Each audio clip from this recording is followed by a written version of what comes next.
Hey everyone, Alex Slate from Tried and True Mortgages. Then another episode of our Tried and True Academy. I welcome a special guest onto the episode today, Jacqueline Demi. She is a realtor who specializes in new construction projects. So that's what this video is going to be all about: new construction, what to do to buy new construction, how it works, and so on. So thank you very much for joining me, Jacqueline. Hi, Alex, and hi, everyone. Thanks for having me today. Yeah.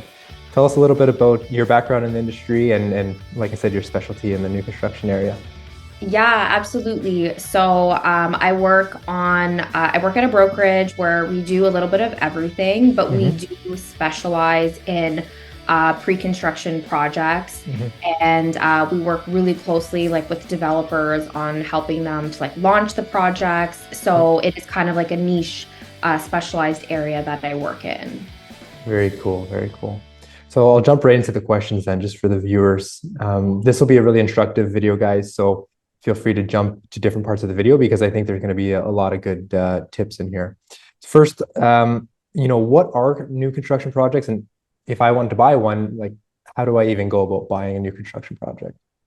Yeah, for sure. So, pre-construction real estate, it's an area of real estate where you're buying something before it's physically ready to live in. Hmm. So, there's different phases that you can purchase in, whether it be like right at the very, very beginning before the builder has actually even, put a shovel into the ground. Hmm. And then there's also times that you can buy like throughout the process where the project might already be under construction. But overall, like generally speaking, it's before the building or the home or whatever it might be is actually ready to live in. Hmm. Um, Very different from resale. So there's no physical, home to actually go and like do like a walkthrough. Yeah, Um, yeah. yeah. Generally, that there's not much, like especially in Canada, there's not much risk to that though, buying before, because people might think, well, what if the project never gets finished? I think that's pretty rare though, right?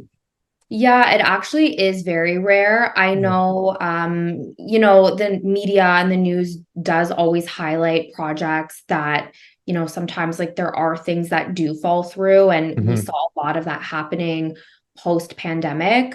Hmm. But actually, there's hundreds and hundreds of projects that Yes. come out every single year that are Yep. pre-construction, whether it be condos or, homes, townhomes, whatever it is. Hmm. And very, very small percentage actually do not get built. Like Okay. it's probably under 1%. It's very, Yeah. very small number. So Uh, if I was a gambling man, you'd bet that it will get completed. Yes, and we can also talk about there are specific things to like look at when you are looking at projects Hmm. Hmm. to help like mitigate that risk for yourself, Okay. because choosing a developer is really an important part of the process. Yep. But yeah, generally speaking, very, very low risk for that to happen. Okay. Okay. That does, yeah, bring up to that point about the different developers. So in your experience, because you are a realtor for clients, um, how do you help clients choose what developer and what should clients look out for when they're looking to buy? Yeah, great question. It's something actually that people ask us all the time, like who is Hmm. the developer? My team specifically, like we only work with developers who have very respectable track records, portfolios of completed projects. Hmm. So that is something that we do explore and like we do talk to like our clients about. Hmm. The best thing that people can do actually is look at a developer's portfolio. Like, look, Hmm. like, have they had any canceled projects? How many years have they been in the business? Hmm. Those kinds of things, really, really important information. By choosing a developer who is very well known in the industry and does Yep. have like a whole portfolio backing them, Yep. um, like financially, like the developer is able to support their And construction. continue. Yeah. Yeah, exactly. Yeah. Um, just touching base again, just to the ones, in the media that you do see that do get canceled. A Yep. lot of this happened after the pandemic, just because there were a lot of new developers who had sold product and they maybe that was their first or second project. And with the rising costs of materials and crazy Yes. inflation that we Yeah. See experienced, it. Yep. a lot of developers, like newer ones, Hmm. couldn't eat like Keep make up up. those costs, Yeah. right? Yes. So So they had a certain margin that they needed to make up. And then when the costs, everyone knows the inflation and the supply chain issues, the costs substantially increased. So they probably just couldn't weather that storm, I guess is the way you would put it, right? So, exactly. So, okay. but yeah, no, And that's a really great question. And it is very important that you choose a developer it's who is reputable. respected. Yeah, Yeah. for sure. Now, in terms of, because I know there are different stages of the buying process, and you mentioned that a little bit earlier, so you can buy, pre-construction, even pre-pre. So how does that all work? Like, is there even a lot of units left over when the building's even, halfway built, or is it majority of them already sold? Yeah, absolutely. So, typically pre-construction is sold in what's called phases. Okay. So, phase one is always like the earliest phase, like the launch of a project. At that point, the developers work directly with teams of pre-construction agents who are experienced and do have that relationship with the builder. Okay. They're actually exclusive, so they're not at that point. It's actually not open to the public. So, I see. Okay. So it's like a not regular, publicized, not advertised. yeah, and like a regular, for example, resale agent would not be able to like walk into a sales center at that time to actually Hmm. purchase a unit for a client. Okay. There's many benefits and differences, like purchasing at different phases of the launch from a builder's perspective. The Hmm. earliest phase is when you do have the largest inventory, obviously, because the whole building is available at that Yes. point. Yes. Prices are also at the cheapest price. Like the developer starts off at the lowest price. Oh, so they start at the lowest at the beginning.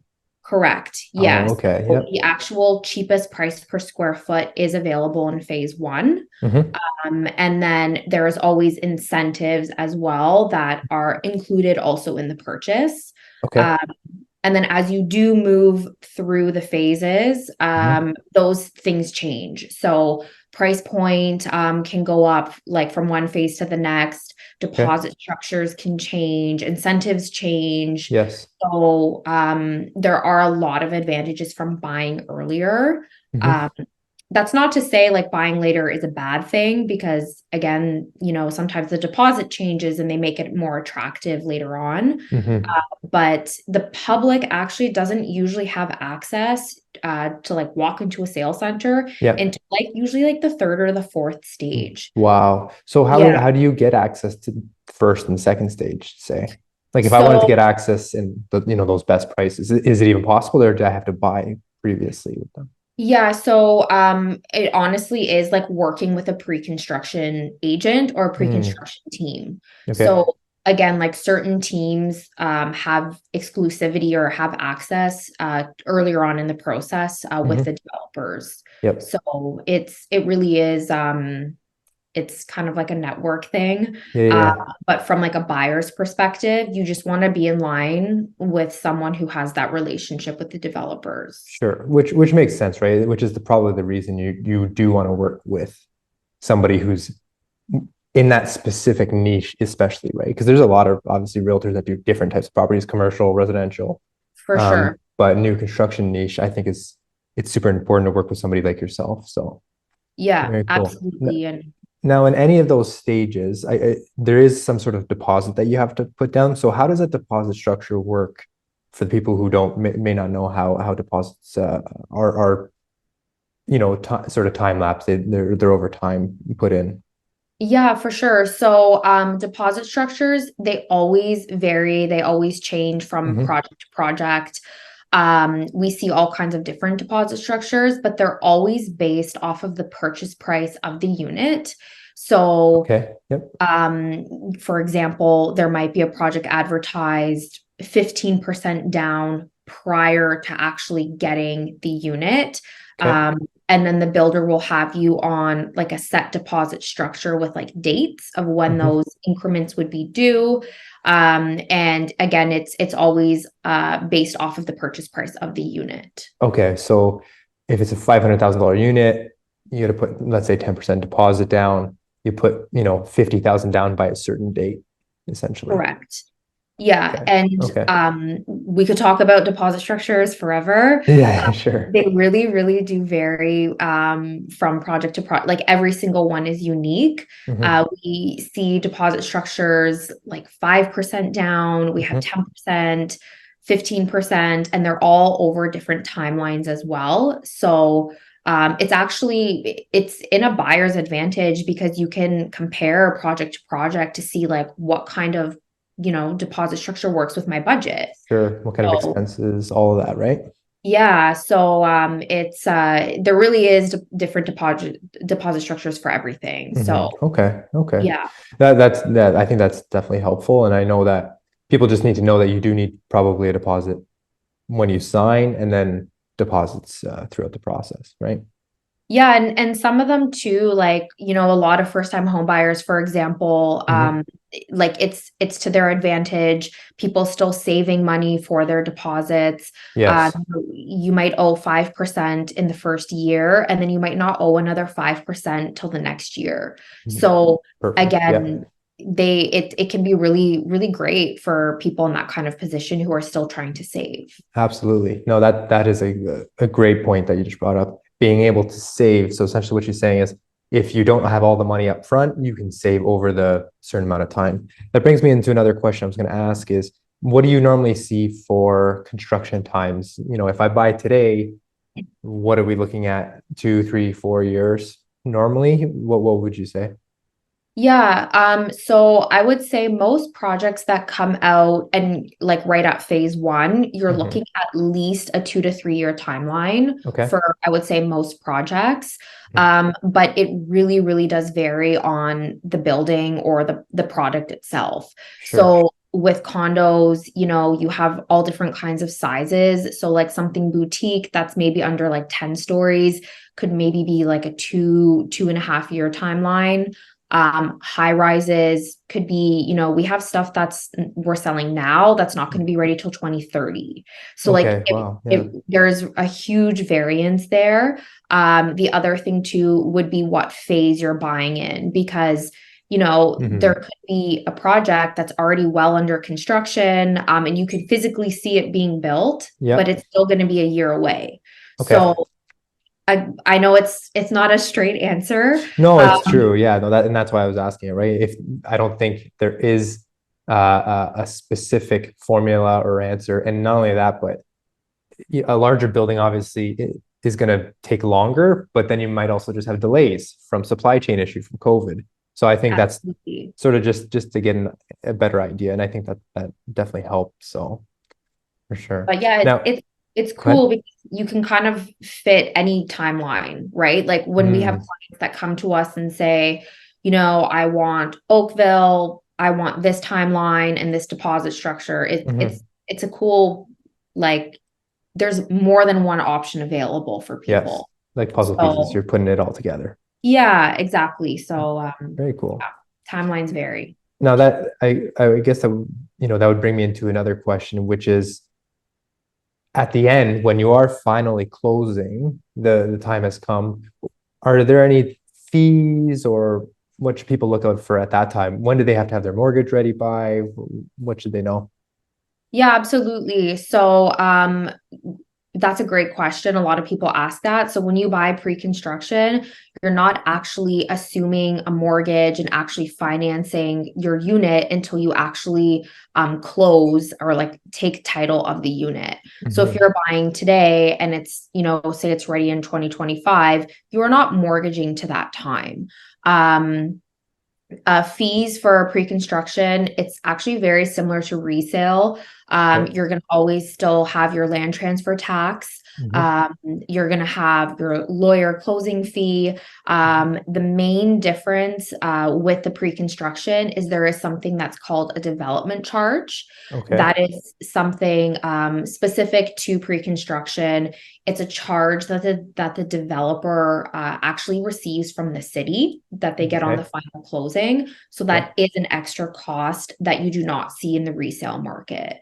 I see. Um, that cost actually to like not talk about it into like too much detail. Yeah. Yeah. Yeah. But when you purchase pre-construction, you will have what's called a development charge cap. So that is Okay. built to your deal. So on the final closing, you have an idea of like what the charge may be like at the maximum cost. Okay. Um, so again, it's not an exact number. Unfortunately, Yep. that's the builder does not even actually know that charge until final closing themselves. Okay. So, but very, very important to have that development cap built into your agreement. Hmm. Um, again, like having someone to help you with that process to make sure it's built in there is really important. Yes, absolutely. Absolutely. Yeah, So just a couple minutes left here. So I'll ask one more question and then I'm just going to comment. I'll comment on there sure. is also HST. We both can't really comment on it because it's more of that's a cost that is a government cost, and also it's through your lawyer that they'll determine the amount of HST you're going to pay, whether you're living in the unit, renting the unit. So we're not going to comment too much on that. I do know there's a lot of calculators online where you could probably figure that out though. So if the Yes. audience wants to, if you want to check that out, just go on Google. I'm sure you can find some HST calculators, but do know that there is some sort of HST cost for new construction. So the last question I would ask, it's sort of a double-ended question here because I have heard stories of buildings not being 100% completed, but the people then are renting because they can't buy it yet. And so in that time, could somebody assign their unit if they wanted to? So can you just talk to both of those things? Yeah, so with pre-construction, you do have like the way I explain to people, kind of Hmm. like two closings. You have what's called your occupancy, which is the date you take possession of your unit. So like you get the keys to your unit, you can Hmm. start using it, whether you're renting it or living in it yourself. Okay. And then you actually have a later date, which is your final closing, which is when you're financing and taking your mortgage. Okay. So that interim period between your occupancy and closing is called your occupancy period. Okay. And because you are using the unit 100% and able to like rent and live there, Mm. the builder does charge what's called an occupancy fee. Okay. Yep. So you do have to pay that, and it is a long-winded calculation between the Sure. lawyers, the builder and the lawyers. But basically, you are paying because you have not paid your unit in full. You're Hmm. actually paying the interest on the remaining amount that you owe on your unit still. Oh, I see. So it's actually calculated. So if you put let's just use $100,000. If you put Yeah. the $10,000 deposit, you're paying interest on the 90,000. Correct. So Okay. typically, a lot of projects, when you take occupancy, most people have 20% down on the unit at that point. That remaining 80%, you haven't Yep. paid, right? But now you're living in the unit. Now you're living in the unit. Correct. So again, that occupancy period also does vary. It's just actually the time it takes for the city to register the unit with the land registry office. So Yep. there's a little chunk of time there where people do have to pay a fee to be using the unit. Okay. Okay. So in that time too, could then they assign the unit, Oh, meaning sorry. sell Yes, that? that's what you Yeah. asked. No Yeah. worries. So, assignment, and again, that is like a whole other conversation. Um, Uh-huh. but developers do allow people to, if it's built into your deal, Hmm. you do have an assignment clause which allows you to sell your unit prior to final closing. Some developers allow you to assign during occupancy. Some developers do not allow you to. Okay. So it really depends. Again, that's case by case basis. I Yes. would say overall, on the whole, a lot of assignments do happen during the occupancy period. Hmm. Hmm. One advantage to that too, if you do list your unit for sale during occupancy, is you can actually Yep. have showings, right? Like people can come True. and Yep. actually see the unit rather than Yep. buying it from the floor plan. That's a really good point. Yeah, because if you're just buying from the floor plan, you're just similar to the person who bought it initially. You're not going to actually Correct. see the unit. There's nothing physical to see. But during occupancy, they can walk through the unit. They can get a feel for the building. So Yeah. I think, guys, this is why it's super important to work with somebody like Jacqueline, because there's all of these, let's say, clauses, right? And important details that you don't really want to miss. And if you do it yourself, obviously anybody can, try, but I just think that you might miss something important, even as simple as, can I assign my unit? Because you might think, oh yeah, I'm buying in 2023, 2030, I'll definitely have the money, or I definitely want to buy it then. When 2030 comes, maybe you don't actually want to buy it, right? And maybe you want to assign it because you made a good profit, or because you can't afford it at that time. So there's a whole bunch of things that you definitely should check out. So Jacqueline, thank you very much for coming on. This has been great. I think it's super informative for our audience. Where No can problem. people reach out to you? Yeah, absolutely. I work for Meta Realty. You can check out our website. I'm on the website as well. All my contact info is there. Okay, So I'm happy to chat with anyone if they want to, explore further as well. perfect. I will get your contact information and put it in the description as well. Yeah, So absolutely. No again, problem. thanks very much for coming on, and we'll talk to you soon. Perfect. Thanks for having me.